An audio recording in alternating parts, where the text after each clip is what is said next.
Boa noite, irmãos. Boa noite. Que a graça e a paz do Senhor Jesus esteja conosco, amém? Amém. Irmãos, abra a palavra do Senhor na carta de Paulo aos Filipenses, capítulo 2. Vamos dar continuação ao estudo da palavra de Deus na carta de Paulo aos Filipenses.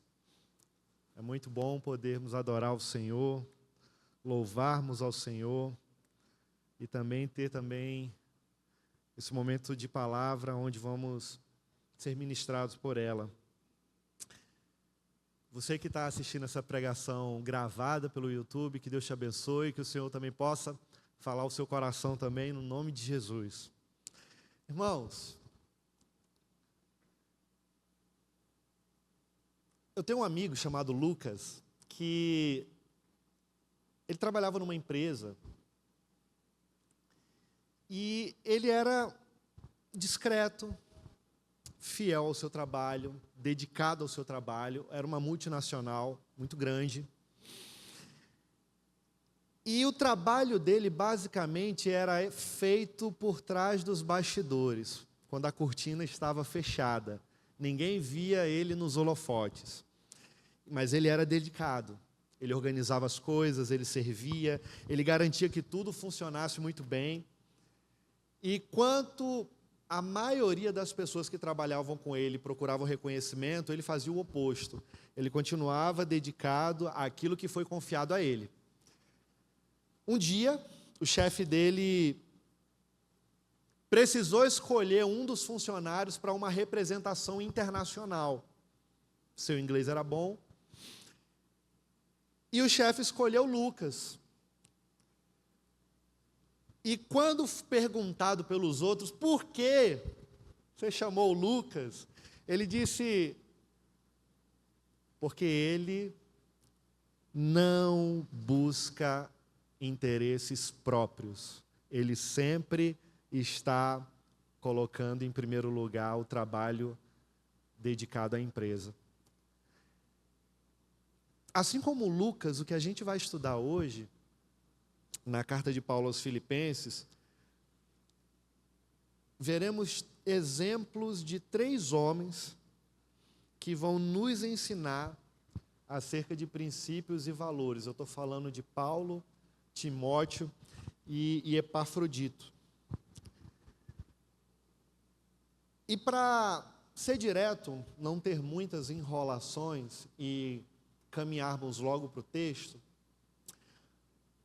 o primeiro deles, que vai nos ensinar princípios e valores, caminhando nessa direção que eu acabei de introduzir, é o apóstolo Paulo.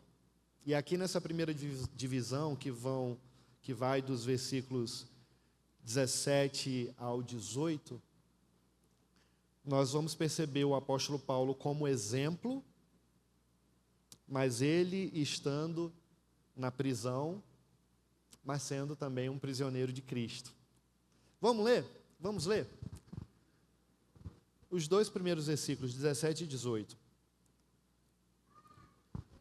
O apóstolo Paulo diz assim: contudo, mesmo que eu seja derramado como oferta de bebida sobre o sacrifício e sobre o serviço que provém da fé que vocês têm, estou alegre e me regozijo com todos vocês. Estejam também vocês alegres e regozijem-se comigo.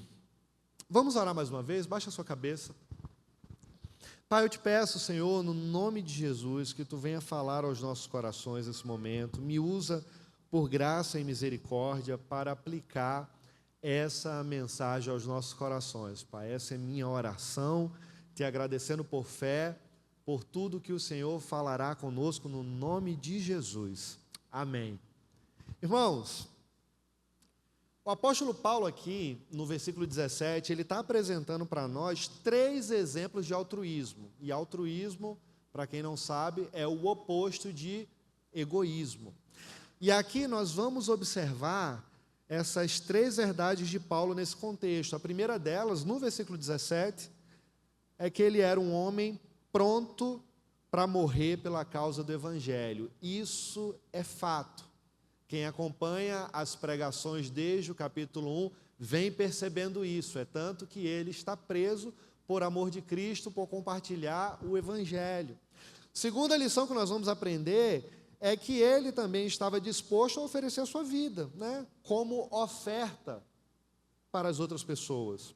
E em terceiro lugar, Paulo ele fazia isso não por obrigação, pelo contrário, fazia isso com uma extrema alegria, disposto a se sacrificar pelos outros para a glória de Deus. É tanto que a carta de Paulo aos Filipenses, a grande ideia da carta é chamada, conhecida e dita também como a carta da alegria.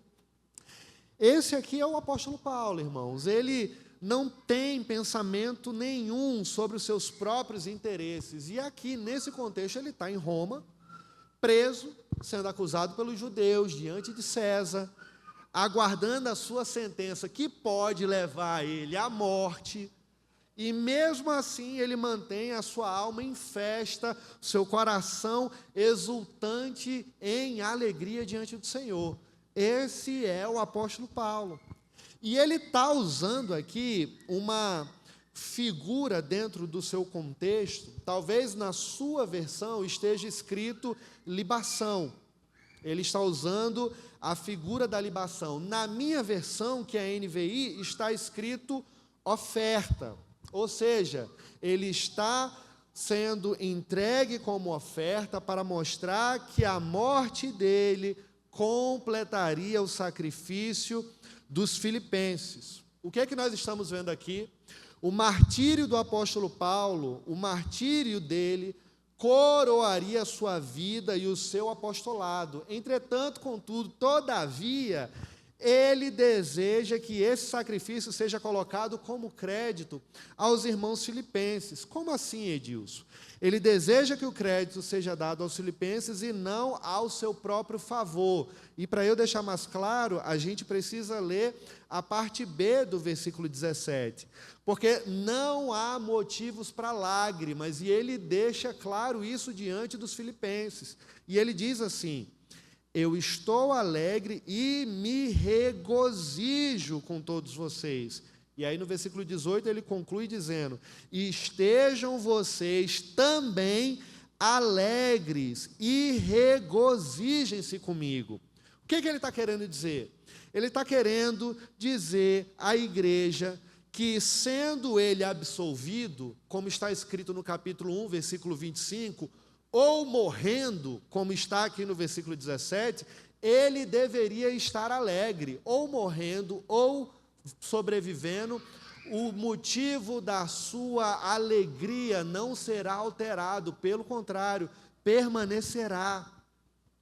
E um certo escritor bíblico uma vez disse que essa mesma expressão aqui utilizada pelo apóstolo Paulo para falar sobre o percurso que ele está caminhando, pedindo para que os irmãos de Filipos se alegrem, é comparado também a um maratonista que está vindo da guerra, voltando para Atenas, e quando retorna com a mensagem, ele diz para todos: alegrem-se comigo, festejem comigo, porque nós vencemos. Mas logo na sequência, esse mesmo mensageiro cai morto.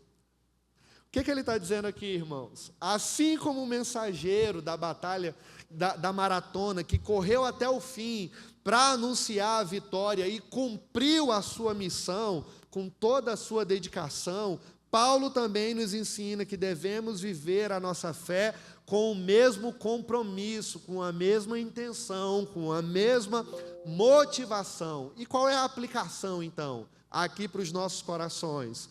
Eu e você devemos nos dedicar plenamente à obra de Deus, sabendo que, seja na vitória ou seja no sacrifício final, a alegria estará sempre em cumprir o propósito de glorificar a Cristo. Esse é o propósito do cristão, que foi alcançado pelo Evangelho, salvo em Cristo Jesus, é uma nova criatura lavada e redimida pelo sangue do Cordeiro. E além disso, Paulo desafia a igreja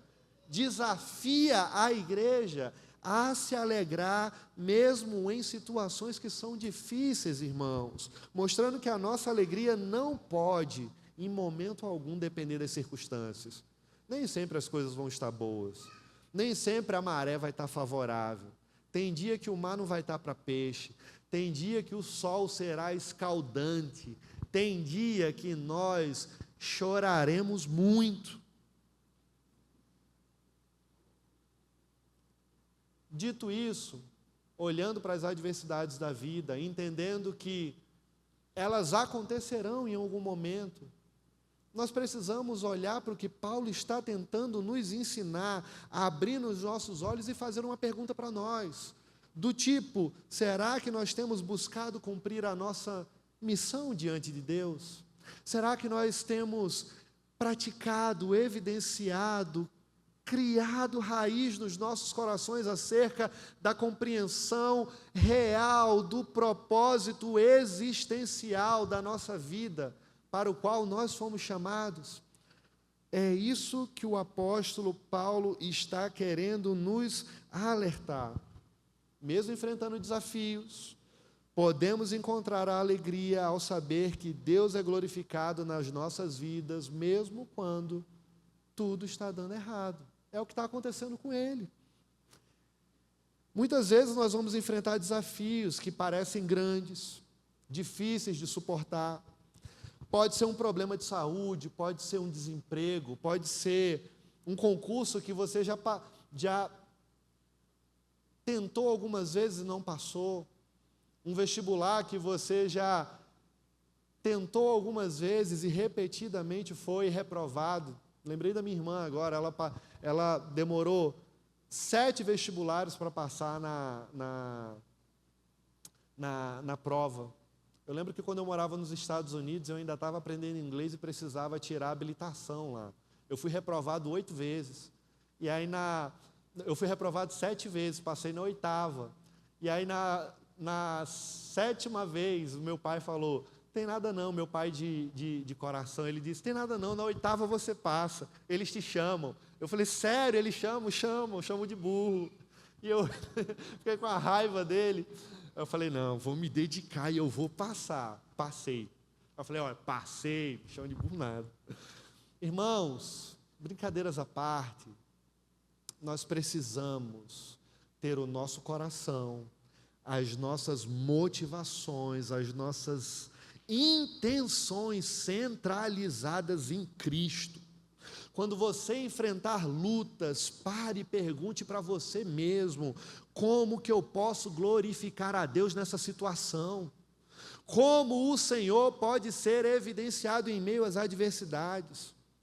E isso pode significar manter uma atitude de gratidão, continuar servindo mesmo com limitações, ou confiar em Deus mesmo quando a gente não entende os seus planos. E essa é uma verdade. Nem sempre a gente entende os planos de Deus, nem sempre compreendemos claramente como as coisas estão caminhando. Muitas vezes Deus está escrevendo certo e nós estamos achando que tudo está dando errado, porque na nossa compreensão humana nada está fazendo sentido. É só, como diz um matuto, tiro, porrada e bomba, nós não aguentamos mais. E Deus está trabalhando, irmãos. A alegria, irmãos, ela não vem da ausência de problemas. A alegria, irmãos, vem da certeza de que Deus está sendo exaltado através das nossas vidas em meio aos problemas. E uma vez, irmãos, que nós compreendemos isso, passamos a olhar para o Senhor numa perspectiva diferente. No final do livro de Jó, ele entendeu todo o sofrimento que ele tinha passado, e as suas palavras foram: antes eu te conhecia de ouvir falar, mas agora eu te conheço de andar contigo. Com outras palavras, ele estava dizendo que quando eu tinha os meus 10 filhos, quando os meus amigos estavam na minha mesa, eu era milionário, não tinha aquela doença no meu corpo, a minha esposa não tinha dado as costas para mim, eu te conhecia, ou por assim dizer, eu achava que te conhecia. Quando minha esposa deu as costas, perdi todo o meu dinheiro, tive que sepultar os meus 10 filhos de uma vez só, aquela doença veio ao meu corpo, meus amigos deram as costas, em meio à dor e ao sofrimento, eu te conheci de andar contigo. A alegria, irmãos, ela não vem da ausência de problemas, pelo contrário, mas ela vem da certeza de que Deus está sendo exaltado através das nossas vidas enquanto nós estamos vivendo os problemas. Eu não sei quais problemas você tem vivido, eu não sei quais lutas você tem passado, mas o Senhor, Ele está trabalhando e cuidando da minha vida e da sua vida. Uma vela que, quando se desgasta, ela ilumina o ambiente ao seu redor. Ela está sendo consumida, ela está deteriorando, mas aquela luz está influenciando e clareando tudo ao seu redor. Assim também, irmãos, pode acontecer com as nossas vidas. Às vezes vai parecer que nós estamos sendo consumidos como uma vela, mas é por meio desse ser consumido, desse desgaste, que Deus vai trazendo luz para os outros, para a glória do seu próprio nome. Deixa eu traduzir de maneira mais prática isso. Você já parou para pensar que você pode ser usado por Deus em meio às suas lutas profundas? Às vezes o seu momento difícil, onde você possivelmente pode estar sangrando, as suas lutas também podem ser instrumentos de Deus para ministrar, transformar e restaurar o coração dos outros. Às vezes nós não aguentamos e falando, Senhor, está tão difícil. E Deus, por graça e misericórdia, vai usando eu e você, mesmo nas nossas limitações, para falar com pessoas que estão ao nosso redor, que carecem ouvir uma palavra de transformação e restauração. Não subestime o que você tem passado. Não subestime as lutas que você tem vivenciado. Nem sempre nós vamos compreender, mas às vezes Deus pode estar utilizando as adversidades para transformar a realidade de muitas pessoas ao nosso redor. E o nome dele vai sendo glorificado. E lá no final, como aconteceu com Jó, nós vamos olhar para trás e falar, Senhor, realmente o teu nome foi glorificado. Hoje eu consigo entender o que antes não fazia sentido na minha vida. Agora eu compreendo o que o Senhor estava fazendo. É muito difícil nós compreendermos muitas vezes quando estamos no olho do furacão. É muito complicado porque os problemas não permitem que eu e você vejam todas as coisas que estão acontecendo ao nosso derredor. A nossa atenção está concentrada nos problemas, nas lutas, nas dores que nós estamos vivendo. Mas o Senhor, Ele não está olhando apenas para a nossa situação circunstancial. Enquanto os nossos olhos estão fitos na circunstância, o Deus da existência está olhando de cima para todas as perspectivas que estão acontecendo ao nosso redor. E Deus, Ele não trabalha unilateralmente, o Senhor trabalha ao mesmo tempo em diversos momentos para que o seu plano perfeito seja evidenciado e o seu nome seja glorificado. Se você não estiver entendendo o que está acontecendo no presente, não tem problema. Continue caminhando, continue buscando ao Senhor, intencionado a glorificar o nome do Senhor, e Deus soberanamente pode usar eu e você para a glória do seu próprio nome, para que vidas sejam abençoadas, alcançadas pelo Evangelho e transformadas. Que eu e você hoje possamos entregar os nossos desafios nas mãos de Deus, irmãos. Que eu e você possamos caminhar confiando em Deus e para Ele mostrar como a nossa vida pode glorificá-lo. Precisamos estar prostrados diante dEle, aos seus pés. O sacrifício que fazemos, irmãos, em amor, nunca será em vão. O sacrifício que fazemos em amor, ele nunca será em vão. Ele vai transformar até mesmo as nossas maiores dificuldades em algo que trará honra e glória para o nosso Senhor. Talvez você possa falar, isso não faz sentido nenhum para mim hoje. Não tem problema. No tempo do Senhor, você vai entender o que eu estou falando. Amém? Acabamos de aprender, irmãos, com o exemplo de Paulo, onde ele está acabamos de aprender com o exemplo de Paulo, que ele estando como prisioneiro de Cristo, o nome do Senhor pode ser glorificado. Agora, nessa segunda divisão, nós vamos aprender com Timóteo, dos versículos 19 ao 24. E o exemplo de Timóteo vai nos mostrar acerca de um homem fiel ao Senhor, um filho fiel. Vamos ler todos os versículos, do 19 ao 24, de uma vez só? Espero no Senhor Jesus enviar-lhes brevemente Timóteo, para que eu também me sinta animado quando receber notícias de vocês. Não tenho ninguém que, como ele, tenha sincero cuidado por vocês, pois todos buscam os seus próprios interesses, não os de Jesus Cristo. Vocês, porém, sabem que Timóteo foi provado porque serviu comigo no trabalho do Evangelho como um filho ao lado do Pai. Portanto, é ele quem espero enviar. Tão logo me certifique da minha situação. Confio no Senhor que em breve também poderei ir. Irmãos, aqui as qualidades de Timóteo são inúmeras, e eu quero mostrar para vocês aqui, de maneira bem objetiva, com base nesses versículos que nós acabamos de ver, algumas dessas qualidades. A primeira delas, Timóteo, ele foi enviado por Paulo. A segunda delas, mostra que Timóteo foi um homem especial e único. Versículos 19, 23. Terceira delas, mostra que Timóteo é alguém que se preocupa com os outros. Versículo 20, a parte B. Na quarta, nós observamos que Timóteo é um homem que coloca os interesses de Cristo em primeiro lugar, versículo 21. A quinta, mostra Timóteo como um homem de caráter testado e aprovado, versículo 22, perdão. A sexta, mostra Timóteo um homem sempre disposto a servir, versículo 22, a parte B. Agora, como é que eu posso trabalhar todas essas qualidades em um único sermão de 45 minutos, tendo em vista que eu já falei 20 minutos? É um pouco complicado. Só que, mesmo assim, nós vamos caminhar e eu vou tentar objetivamente falar de Timóteo aqui. Irmãos, ele se destaca como um exemplo notável de fidelidade.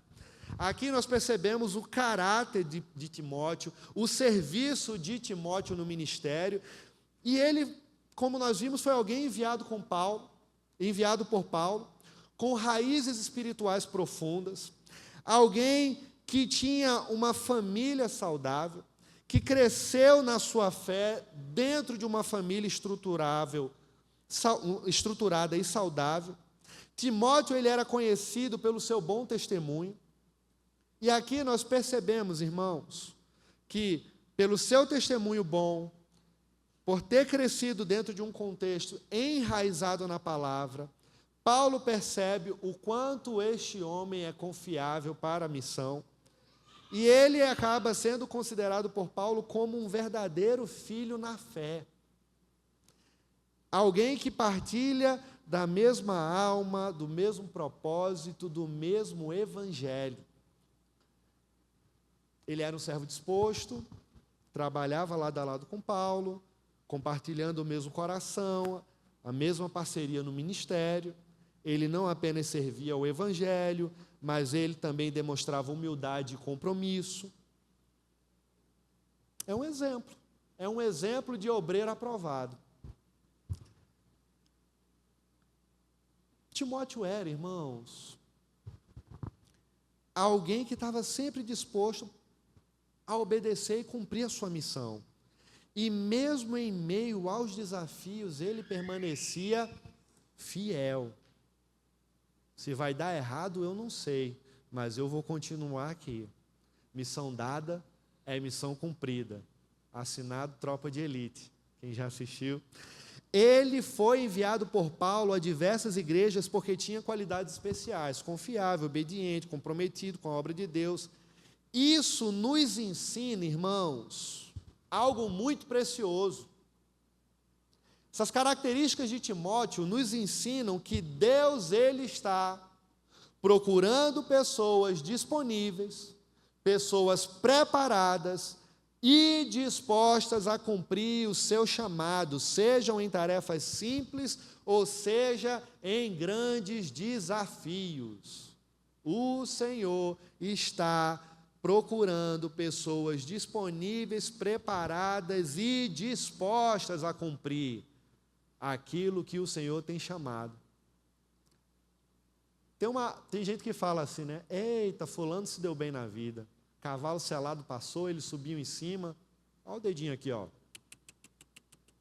O cavalo selado pode até passar, mas se você não estiver preparado, você sobe e você leva um tombo do cavalo. Porque, irmãos, eu não concordo com essa fala, em partes, quando diz que, eita, fulano passou, subiu em cima do cavalo selado e agora está bem demais na vida. Irmãos, a sorte, entre aspas, como as pessoas falam, as oportunidades, como as pessoas acabam pregando, elas de fato, vão acontecer na vida de alguém quando essa pessoa estiver preparada. O que dizer de Daniel na Babilônia? Daniel passou por 4 reinos diferentes e não era simplesmente porque temia ao Senhor. Esse era o ponto mais importante. Entretanto, contudo, todavia, ele tinha habilidades específicas que foram utilizadas para a glória do Senhor nos 4 reinados diferentes que ele passou na Babilônia. O que a gente aprende com isso? Precisamos nos qualificar, precisamos nos preparar, precisamos ser as melhores pessoas para a glória do próprio Deus. Se eu venho aqui para cima no púlpito, eu tenho que me preparar. Se você, na sua profissão, você tem que ser o melhor profissional. Se você é um advogado, seja o melhor advogado na sua área. Se você é um médico, seja o melhor cirurgião na sua área de atuação. Eu só estou citando exemplos. Se você é um músico, seja o melhor músico para a glória de Deus, mas exercendo com excelência a sua profissão.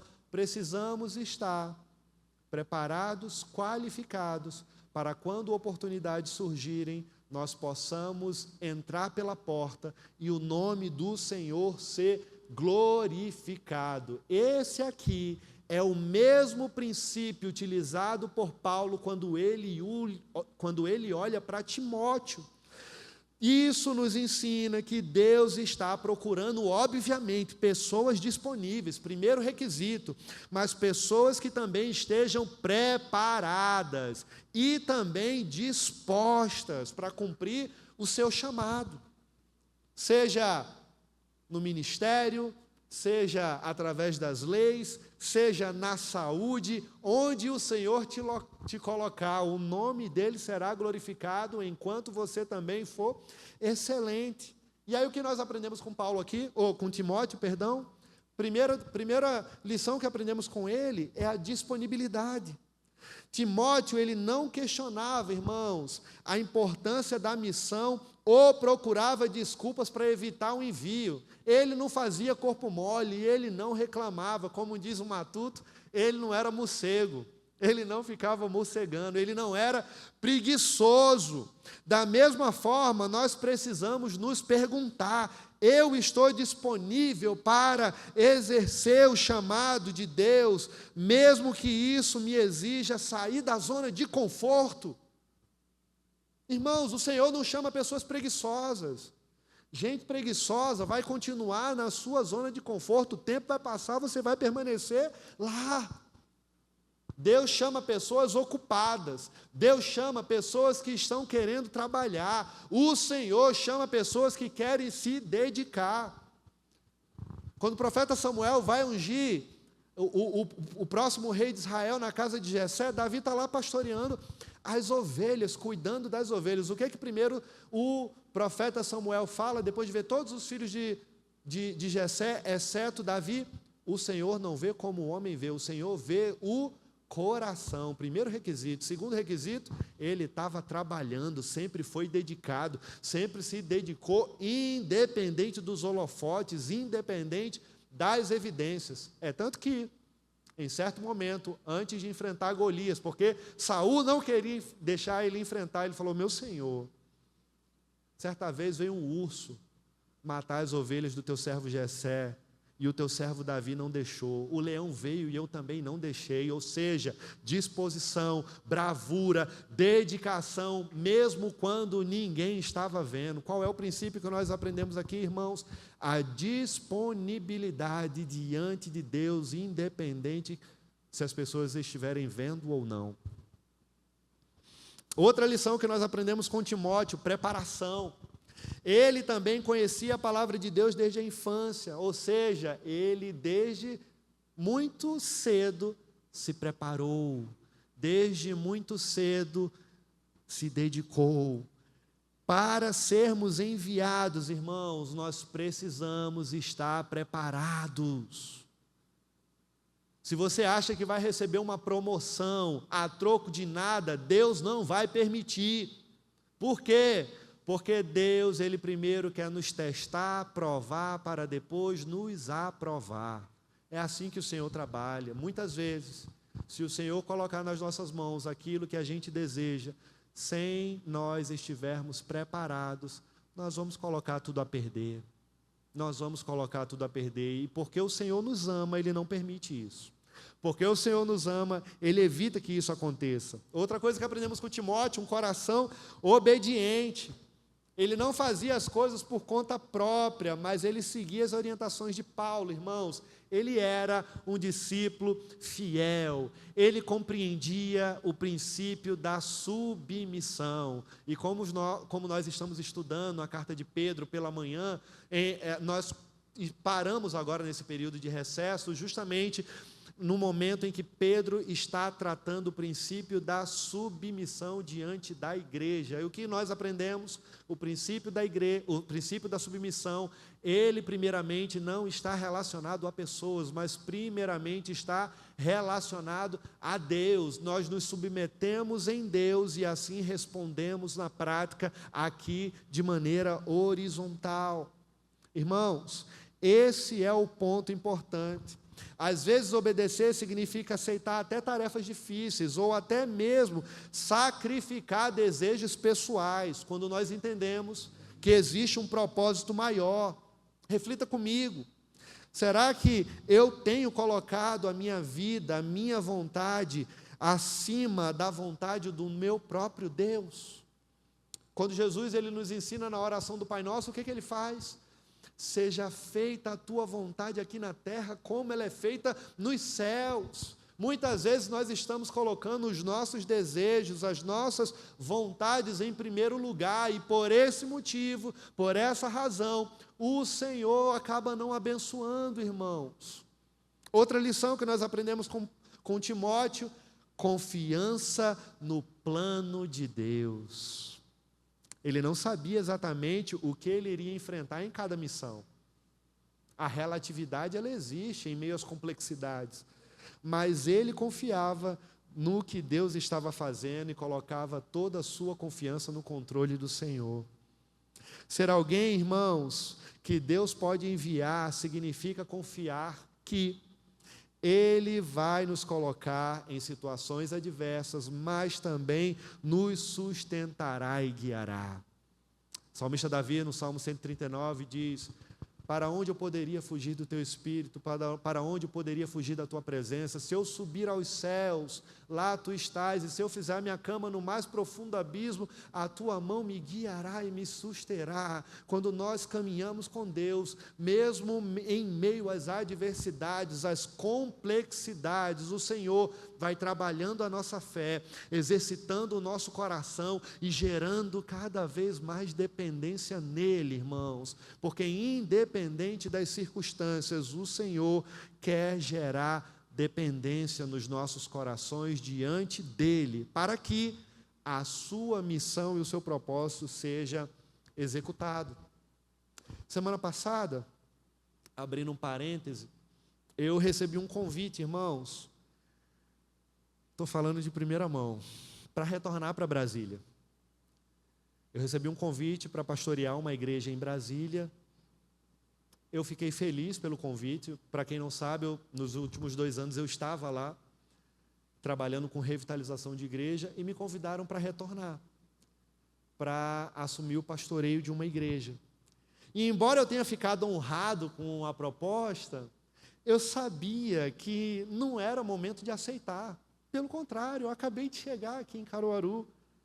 E Deus me colocou aqui nessa igreja, irmãos, com o propósito de cumprir uma missão específica, onde nós estamos caminhando, expondo o Evangelho de Cristo, para que o nome do Senhor seja glorificado, e assim Ele esteja endireitando, corrigindo e direcionando a sua igreja nesse local. Isso me lembrou, irmãos, que ser disponível para Deus também significa ser fiel ao chamado que Ele já nos confiou. Às vezes, a maior demonstração de obediência é justamente permanecer onde o Senhor nos plantou, mesmo que os outros caminhos possam aparentemente ser atraentes. Nós precisamos entender, irmãos, que devemos ser disponíveis à obra do Senhor, sermos excelentes naquilo que Ele nos chamou a fazer, mas ao mesmo tempo ser fiel àquilo que foi colocado nas nossas mãos.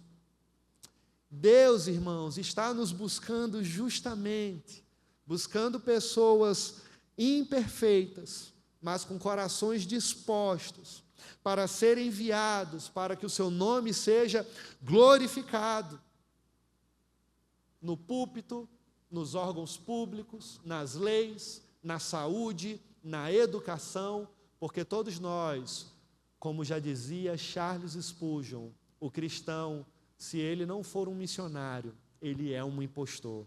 E quando olhamos para Mateus 28, quando Jesus diz, vão e façam discípulos, o texto original, no grego koiné, está dizendo muito claro ali, é indo e fazendo discípulos, é um gerúndio. O que Jesus estava querendo dizer ali, trazendo em miúdos, vocês estarão fazendo discípulos por onde vocês estiverem passando, ou seja, o fazer discípulos de Cristo se dá no caminhar, se dá no estilo de vida que nós temos, no trabalho que nós temos, faremos discípulos, no meio dos nossos amigos, faremos discípulos, por onde nós estivermos caminhando, estaremos fazendo discípulos. O chamado de Jesus Cristo é um estilo de vida, onde Ele nos convida para glorificar o Seu nome através da nossa caminhada cristã. Aqui, irmãos, fica muito claro para mim, para você, que nós devemos estar dispostos para aceitar o chamado de Cristo e o Seu nome ser glorificado através das nossas vidas. Que você possa ter a disposição de dizer o que está escrito em Isaías 6:8, eis-me aqui, envia-me a mim, mas também esteja pronto, irmãos, para essa missão. Também significa permanecer fiel onde Deus colocou você. Você não precisa ir para muito longe para o nome do Senhor ser glorificado. Deus, Ele quer ser glorificado onde você está, através do que você está fazendo. Amém? E agora, por fim, irmãos, nós já aprendemos com Paulo, aprendemos com Timóteo, e por fim iremos aprender com Epafrodito, o sacrifício de Epafrodito pela obra de Cristo. E o apóstolo Paulo, ele agora continua, dos últimos versículos, né? Os últimos versículos dos versos 25 ao 30.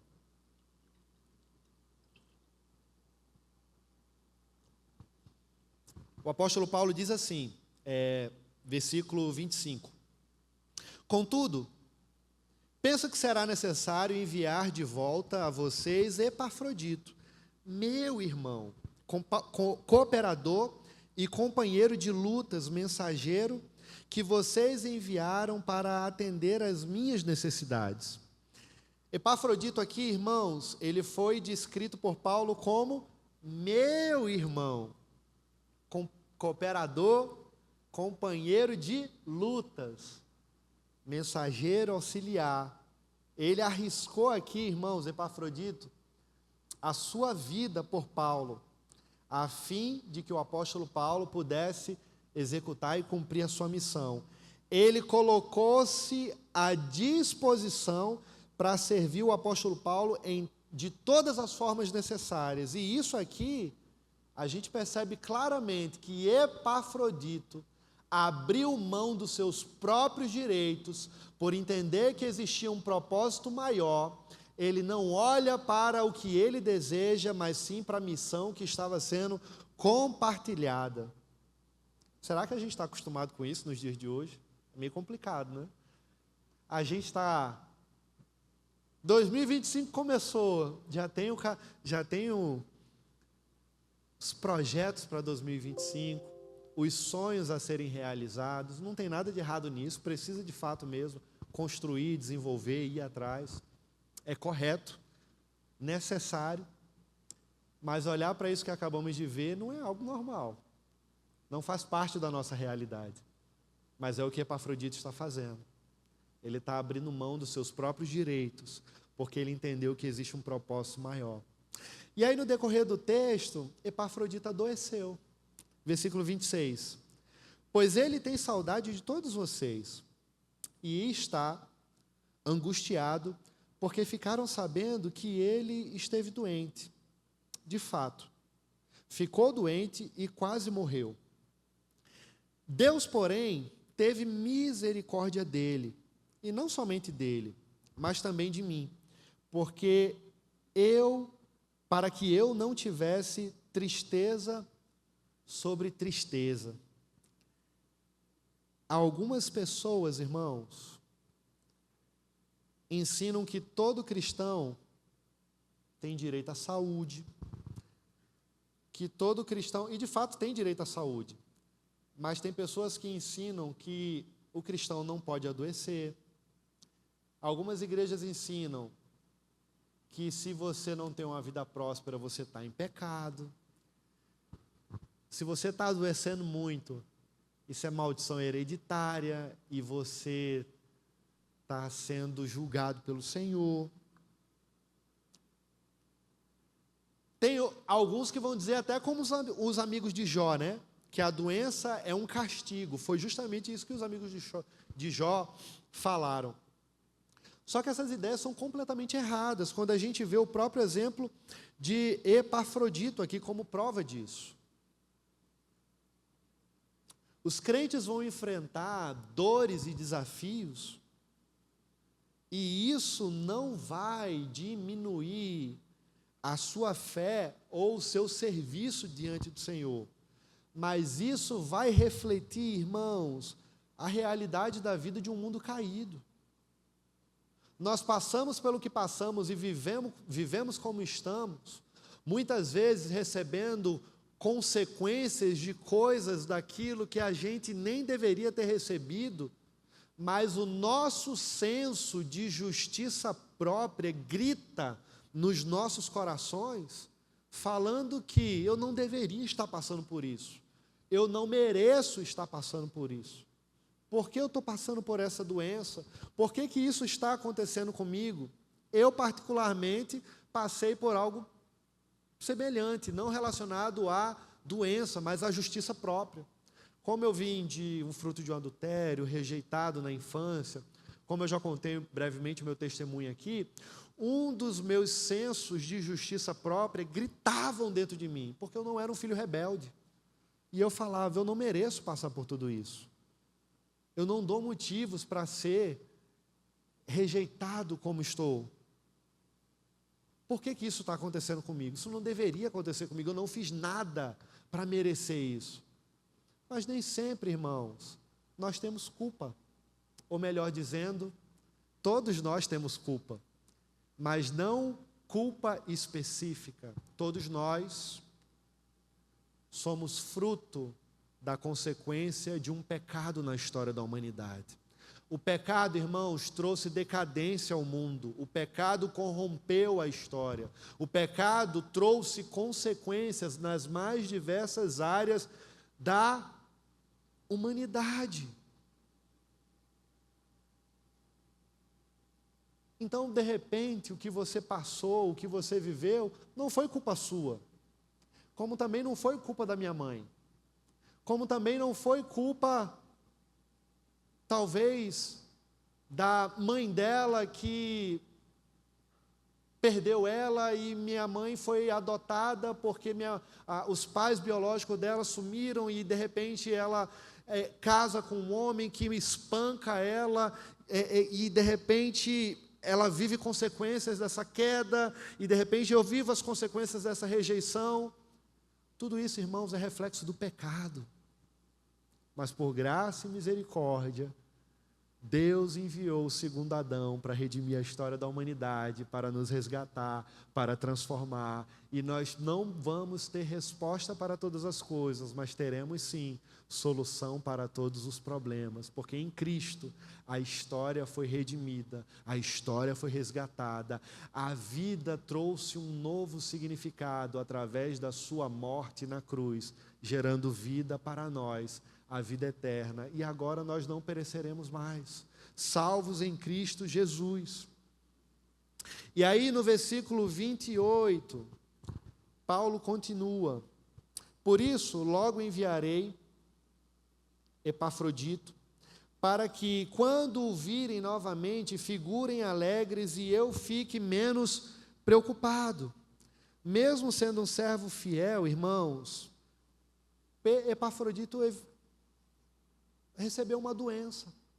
E Paulo é claro em dizer, por graça e misericórdia o Senhor poupou ele. Poderia não ter poupado, mas por graça e misericórdia ele diz o quê? Ele foi poupado e também aliviou o sofrimento do meu coração.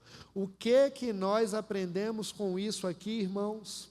Que a sua cura foi fruto da misericórdia de Deus, mostrando que toda cura ela vem do Senhor, como está escrito no Salmo 133. No Salmo 103, perdão. E esse exemplo aqui nos lembra que a cura, ela ainda existe, mas ela também nos alerta contra falsos milagres que são utilizados nos dias de hoje para atrair clientes e não fiéis ao Senhor. E aí veja agora os últimos versos, 29 e 30.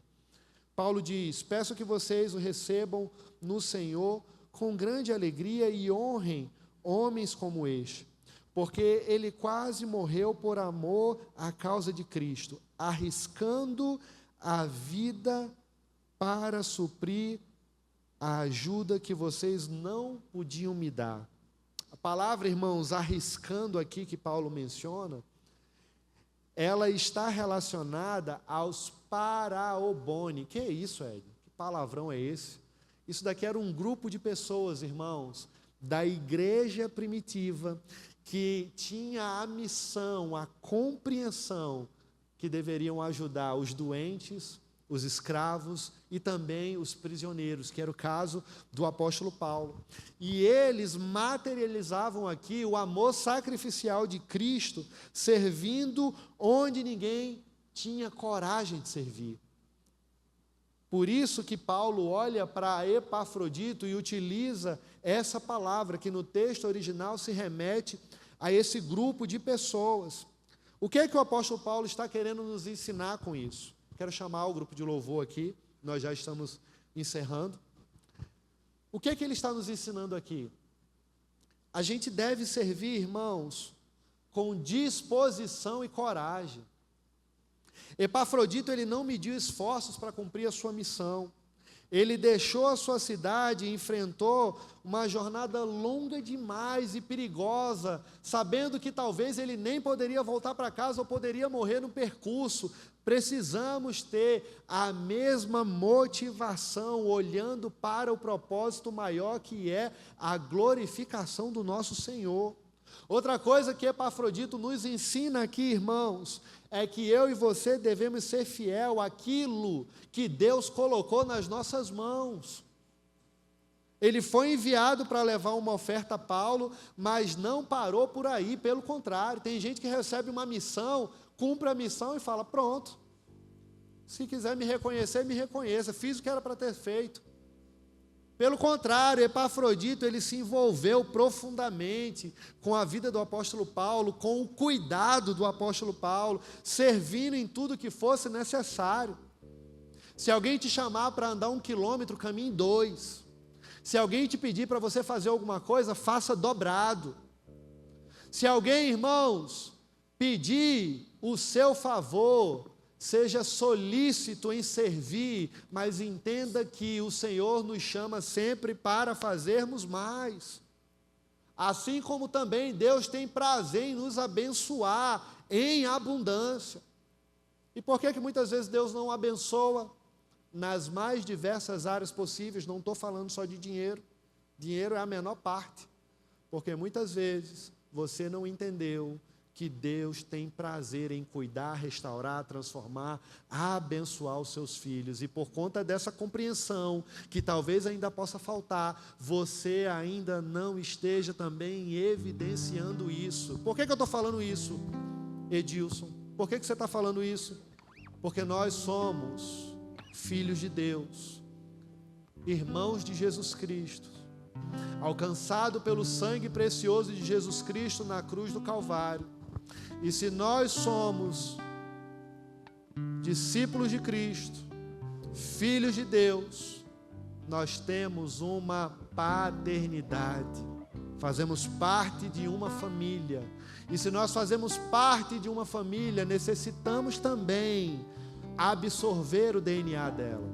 Você dentro da sua casa, é muito fácil, várias famílias reunidas, é fácil você saber quem é de cada família, porque às vezes a maneira de rir, o jeito de falar, o jeito de brincar, os caguetes, os trejeitos nós aprendemos porque estamos inseridos dentro de um contexto familiar. Da mesma forma, irmãos, eu e você pertencemos à família de Deus e necessitamos colocar em prática os princípios e valores que Deus tem nos ensinado e aplica nas nossas vidas. Deus é um Deus de amor, ame dobrado. Deus é um Deus que nos ensina a servir através de Jesus. Sirva 2 vezes mais. O Senhor é aquele que perdoa, e como Jesus nos ensina, se pedir perdão num dia, você tem que perdoar até 7 vezes mais se a pessoa errar 7 vezes. Não é só 70, é 70 vezes 7, ou seja, inúmeras vezes. O que nós aprendemos aqui? Sempre faça dobrado. O que aprendemos com Timóteo? Honre aqueles que se dedicam à obra de Deus, assim como ele. Paulo pediu à igreja de Filipos que recebesse Epafrodito, eu falei Timóteo, com alegria e honrasse ele pelo sacrifício que ele fez. Às vezes a gente esquece, irmãos, de reconhecer, de valorizar as pessoas que servem com tanta dedicação.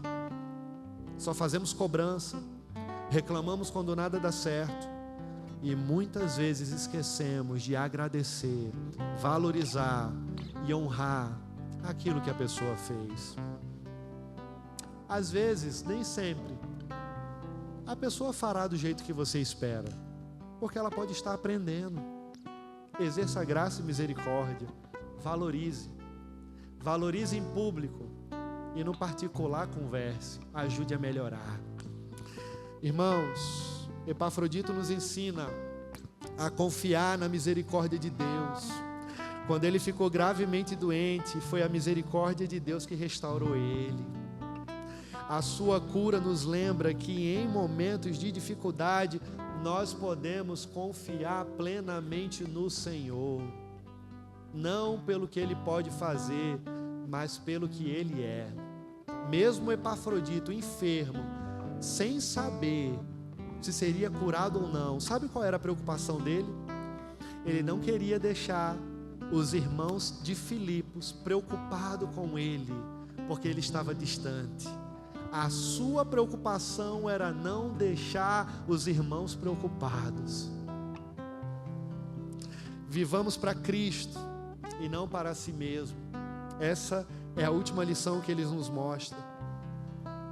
Ele arriscou a sua vida pela obra de Cristo, colocando as suas necessidades em segundo plano.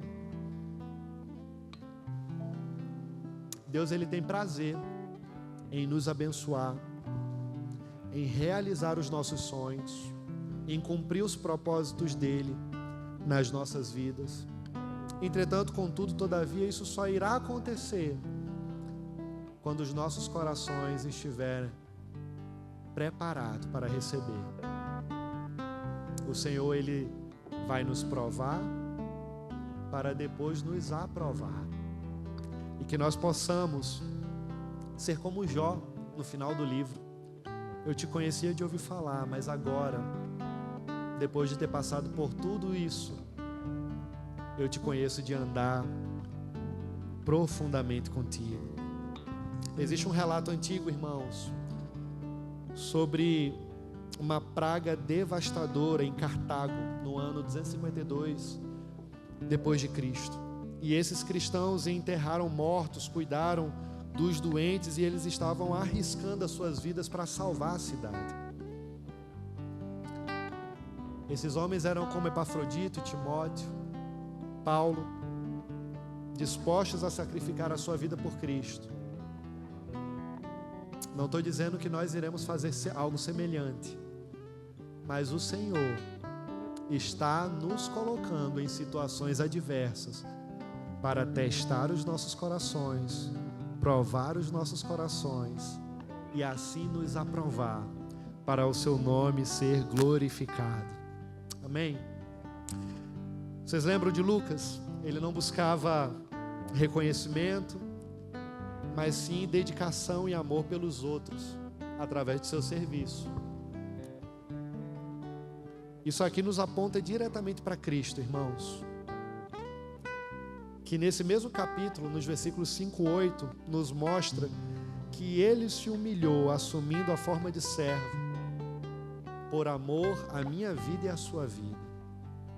Que eu e você possamos entender que o nome do Senhor será glorificado e Deus terá prazer em conceder aquilo que nós desejamos, quando isso não for mais prioridade nas nossas vidas, e sim a sua vontade e o desejo de glorificar e levar o seu nome para que os outros possam conhecê-lo. Que Deus aplique, irmãos, essa palavra aos nossos corações, no nome de Jesus. Baixe a sua cabeça, vamos orar mais uma vez.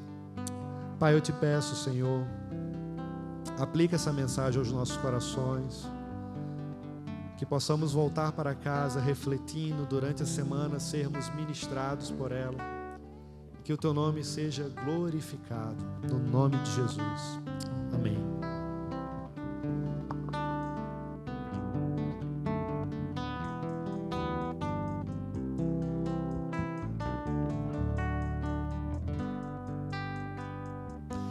Não tenha sobre ti um só cuidado, qualquer que seja, pois somente um seria muito para ti. É meu, somente meu, todo o trabalho, e o teu trabalho é descansar em mim. É meu, somente meu, todo o trabalho, e o teu trabalho é descansar em mim. Não temas quando enfim tiveres que tomar decisão. Entrega tudo a mim, confia de todo o coração. É meu, somente meu, todo o trabalho, e o teu trabalho é descansar em mim. É meu, somente meu, todo o trabalho, e o teu trabalho é descansar igreja, bem forte. Não tenhas.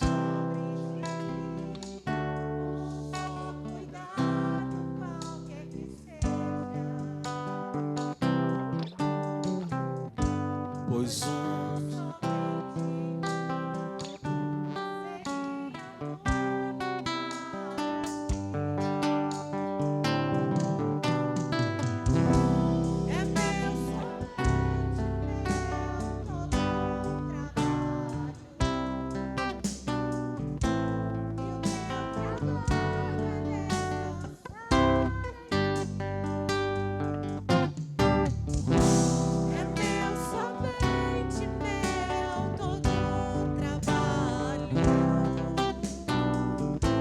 e o teu trabalho é descansar em mim. Não temas quando enfim tiveres que tomar decisão. Entrega tudo a mim, confia de todo o coração. Aleluia. Glória a Deus. É meu, somente meu, todo o trabalho. E o teu trabalho é descansar em mim. É meu, somente meu, todo o trabalho. E o teu trabalho é descansar em mim. Sua igreja.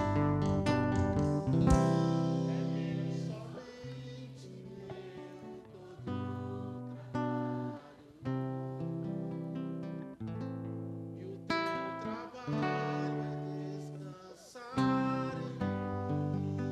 Última vez, mais forte.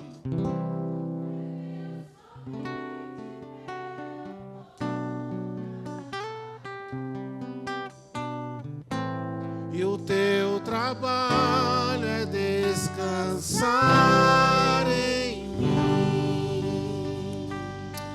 Aleluia. Glória a Deus. Quem foi abençoado hoje à noite? Amém. Levanta a mão. Amém. Glória a Deus. Todos fomos abençoados, porque sentimos a presença do Senhor, entoamos louvores ao Senhor de coração e ouvimos a sua palavra, aprendemos mais da sua palavra. Glória a Deus.